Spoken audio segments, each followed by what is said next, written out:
Bismillahirrahmanirrahim. Assalamualaikum warahmatullahi wabarakatuh. Tuan-tuan dan puan-puan, pada hari ini kita melancarkan sebuah buku menanda usia Perkim sudah meningkat kepada 60 tahun. Dalam perkataan bahasa lain yaitu Jubli Intan bagi Perkim. Selama Perkim wujud ini kita telah berjaya sedikit sebanyak mengembangkan agama Islam dan juga kita berjaya menjelaskan apa dianya agama Islam. Tetapi kita masih berpendapat bahawa ramai daripada kita kurang faham tentang ajaran Islam sehingga ada yang mendakwa bahawa Islam ini adalah satu agama yang ganas, yang terlibat dengan perbuatan yang salah, yang dilarang oleh agama Islam. Masalahnya bukanlah agama Islam. Agama Islam itu memang baik bagi manusia. Tetapi pengikut-pengikut agama Islam telah dengan sengaja menyalah tafsirkan agama Islam sehingga agama Islam mendapat nama yang buruk, yaitu ramai di seluruh dunia menganggap Islam sebagai satu agama pengganas, seolah-olah Islam menyuruh kita melakukan keganasan, sedangkan dalam Quran berkali-kali dikata bahawa Tuhan tidak suka kepada orang yang mencetuskan huru-hara. Sebabnya ialah kerana kita tidak ikut ajaran Islam seperti yang datang kepada kita melalui wahyu daripada Allah Subhanahu Wa Taala kepada Nabi Muhammad untuk seluruh manusia. Kalau kita baca Quran dalam bahasa Arab itu memang baik, dan kalau kita boleh hafal itu juga lebih baik. Tetapi kalau kita tidak faham isi kandungan Al-Quran, maka kita tidak boleh mengikuti ajaran yang baik yang datang daripada Al-Quran. Sebab itu, sementara kita perlu hafal ayat-ayat tertentu dalam Al-Quran, tetapi kita juga perlu faham isi kandungan Al-Quran. Iaitu kalau Quran itu diterjemah ke dalam bahasa yang kita faham. Ada yang berpendapat bahawa Quran dalam bahasa yang lain daripada bahasa Arab bukanlah Quran. Itu tidak akui, bahkan iaitu Quran dalam bahasa Melayu, bahasa Inggeris bukanlah Quran sebenarnya. Tetapi kalau kita ingin belajar agama kita ataupun kita ingin tahu apa yang tercatat dalam Al-Quran, kita tentu mendengar tafsirannya ataupun penterjemahannya ke dalam bahasa yang kita faham. Bagi kita orang Melayu, bahasa Melayu. Hanya kalau diajar dalam bahasa Melayu saja, barulah kita faham apa dianya ajaran agama kita. Sebab itu ada baiknya jika kita belajar Quran, kita tumpu juga kepada apa yang terkandung dalam Al-Quran berkenaan dengan cara hidup orang Islam. Kita kerap berkata bahawa Islam itu bukan saja satu kepercayaan, satu agama, tetapi Islam itu adalah satu cara hidup.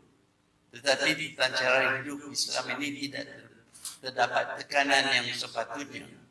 Sebaliknya, kalau kita hidup cara Islam, sudah tentu kita akan dapat banyak rezeki, banyak nikmat daripadanya. Itulah sebabnya yang Perkim bergerak sekarang untuk menjelaskan isi kandungan Islam mengikut Al-Quran dan Al-Hadis yang sahih. Kalau kita berbuat demikian, saya yakin orang Islam akan berjaya bukan saja di akhirat, tetapi juga di dunia ini. Kerana kita lemah di dunia ini, maka sekarang ini kita hadapi banyak tekanan. daripada pihak-pihak lain, sehingga mereka menganggap mentafsir Islam sebagai teroris, sebagai agama teroris. Tapi sebaliknya Islam mempromosikan cara hidup yang baik. Tidak ada keganasan, tidak ada paksaan dalam Islam, dan kita tidak harus cetuskan huru-hara, bunuh-membunuh dan sebagainya. Tetapi inilah yang berlaku sekarang dalam dunia Islam, sehingga hampir semua negara Islam tertekan sekarang kerana mereka semuanya lemah belakang. Untuk menjayakan mereka, maka tumpuan perlu diberi tentang cara hidup orang Islam di dunia ini. Kalau kita berbuat demikian, saya yakin agama Islam akan menjadi panduan yang terbaik bagi umat Islam, dan mereka akan mencapai kejayaan bukan saja di akhirat tetapi juga di dunia ini. Inilah sebabnya yang kita mempunyai gerakan seperti Perkim. Ya, Perkim memang bertujuan untuk jika boleh mengembangkan agama Islam di kalangan orang bukan Islam. Tetapi di kalangan orang Islam sendiri juga Perkim memain peranan untuk menjelaskan apa dia yang ajaran Islam yang sebenar.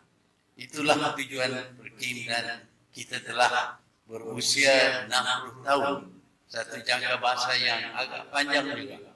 Dan saya yakin kalau kita teruskan usaha kita ini, kita akan lebih berjaya di masa-masa yang akan datang. Sebab itu pada hari ini kita mempunyai sebuah buku, coffee table book, berkenaan dengan Perkim selama 60 tahun. Dan banyaklah peristiwa-peristiwa yang perlu kita ulangi ataupun mengetahui berkenaan dengan gerak-gerik dan kerja-kerja yang dilakukan oleh Perkim. Saya merasa amat bersyukur dan merasa terhormat kerana diberi peluang untuk melancarkan buku ini pada hari ini. Saya harap buku ini akan dibaca, diteliti oleh semua daripada kita, bukan saja orang Islam, tapi orang bukan Islam juga akan betapa baiknya agama Islam. Kerana di negara berbilang kaum, berbilang agama ini, sebenarnya negara kita lebih aman daripada kadang-kadang negara yang diperintah, yang diduduki 100% oleh orang Islam. Walaupun kita mempunyai pendapat yang berbeza-beza, ada perselisihan faham antara kaum dan antara agama di Malaysia ini, tetapi umumnya kita adalah negara yang aman, dan kita percaya dengan keamanan ini kita dapat bergerak lagi, cergas lagi dalam Perkim untuk mengembangkan ajaran agama Islam kepada orang Islam dan juga orang bukan Islam, supaya pandangan rendah mereka kepada agama Islam dapat dibetulkan. Inilah harapan kita apabila kita mengeluarkan buku ini, dan saya percaya bahawa melalui buku ini lebih ramai daripada orang Islam di Malaysia ini akan menyertai Perkim, menyumbang kepada Perkim dan menolong Perkim membetulkan salah faham terhadap agama Islam, bukan saja di kalangan orang bukan Islam tetapi juga di kalangan orang Islam. Inilah harapan kita, dan saya merasa sukacita kerana pada hari ini saya diberi peluang untuk melancarkan buku ini. Jadi dengan itu saya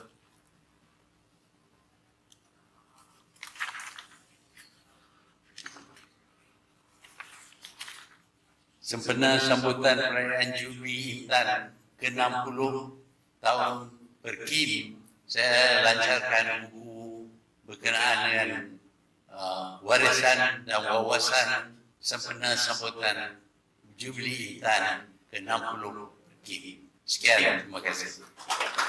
Terima kasih ucapkan di atas ucapan yang berbagi itu, dan dipersilakan Ibu Tan Sri Yusuf Noor dan Tan Sri Muhammad Rais untuk mengiringi yang amat berbagi Tuhan bagi menyempurnakan acara seterusnya.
Penubuhan Perkim adalah cetusan idea oleh Yang Teramat Mulia Tunku Abdul Rahman Putra Al-Haj untuk mengembangkan agama Islam di Malaysia.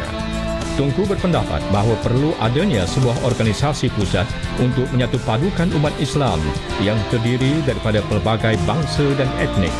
Nasihat dan bimbingan diberikan kepada saudara baru dan mereka yang berminat mengenai Islam. Pada bulan Ogos 1960, Yang Teramat Mulia Tunku Abdul Rahman Putra Al-Haj mengarahkan Tuan Haji Mubin Shepherd, seorang Muslim berketurunan Inggeris pada masa itu yang memegang jawatan sebagai First Keeper of Public Records, mengeluarkan surat jemputan rasmi bagi menghadiri satu perjumpaan penting. Perjumpaan pada 19 Ogos itu mempersetujui bahawa satu pertubuhan Islam iaitu Pertubuhan Kebajikan Islam Malaysia atau singkatannya Perkim ditubuhkan. S.O.K. Ubaidullah dilantik sebagai pengurusi Perkim yang pertama manakala Tuan Haji Mubin Shepherd sebagai setiausaha pertubuhan.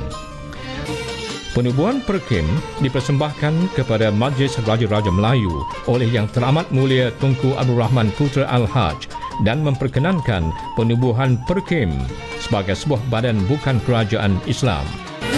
Pendakwahan Perkim dikembangkan lagi di Sarawak dan Sabah apabila kedua-dua buah negeri itu menjadi sebahagian dari negara Malaysia.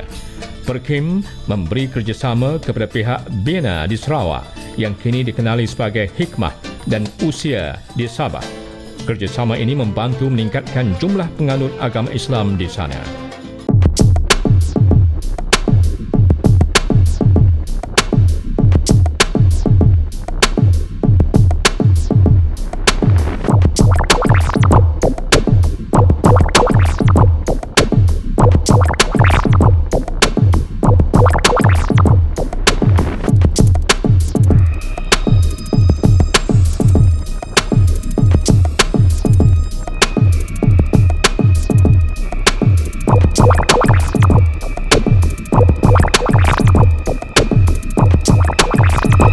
harus terlibat dengan kerja-kerja kebajikan ini secara meluas dan kepada semua pihak termasuk orang bukan Islam, kerana tidak ada halangan ataupun tegahan terhadap orang Islam menolong orang bukan Islam apabila mereka berada dalam keadaan tercemar ataupun bermasalah. Perkim boleh jadi satu agensi yang akan memulih semula imej agama Islam. Imej agama Islam ini ditukar menjadi imej yang sebenarnya, kerana Islam seperti kita semua tahu, dia berpunca daripada perkataan keamanan, selamat. Untuk menjayakan usaha kita untuk memperbaiki imej agama Islam ini, kita perlu mengadakan pusat pelatihan bagi mereka yang akan berdakwah ataupun akan memberi syarahan-syarahan agama. Islam adalah agama yang terbaik bukan saja kepada umat Islam tetapi kepada orang bukan Islam juga.